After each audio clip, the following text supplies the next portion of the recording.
کامران شاه ما می‌بینیم که امروز شما همراهی محمد مراد عبدالرحمنوف در این تالار مشق میکنید و بگید که آمادگی چگونه است. تشکر زیاد.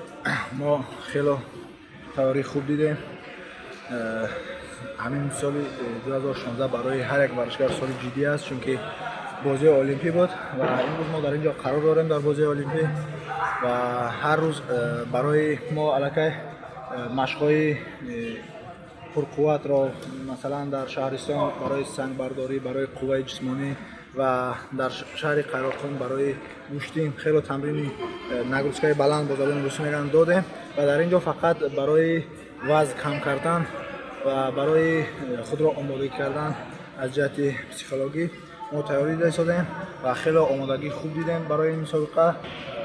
مکانی برگزاری این بازی و همراهی استادانی خود آمدید، یکی ولادیمیر نیکولایویچ یلچنینوف، دیگری پدر شما استاد گرفت و همچنین برادر شما فریدون که او هنگام من با شما آزمایی میکند و بگید که این سه نفری که همراه شما آمدن آیا کمک میکنن برای تمرین شما؟ البته اینا برای من هم استادم، پدرم، برادر، اینا وقتی که در پهلوی من هستن من خودم را خیلی آزاد حس میکنم و یک خوبه هم وقت من خودم را خوب احساس میکنم. رقیبان شما خیلی زیادن، 35 نفر، یعنی 35 نفر و بگید که میان اونها کیها برای شما رقیبان اصلی محسوب بشوند؟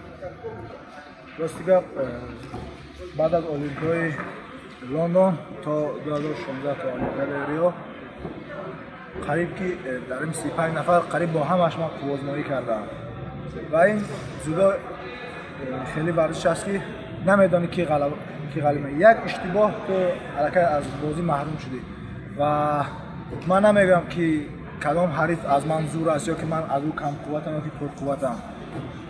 من همه حریفای خود را علاقه یک ماه پیش میدونستم کی به بازی المپی بیاد و خیلی که دفترچه داریم و هم دارم ما میدونیم که کدام حریف چی اصول میکنه، چی اشتباه داره، در کجا چی خطاگی داره.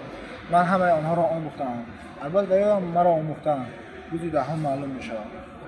شما کی ازدواج کردن و آیا حالا شخصی هست انتخاب کرده باشید و در همین لحظه های بسیار هم برای شما ضروری تاریخی و شما مخلصی بکنند؟ چون که پدر گفتن اگر مدال بعد بازی المپی خانواده ازدواج نکنیم و انشالله ما حرکت نکنیم که یک سری بانم با وطن برگردیم.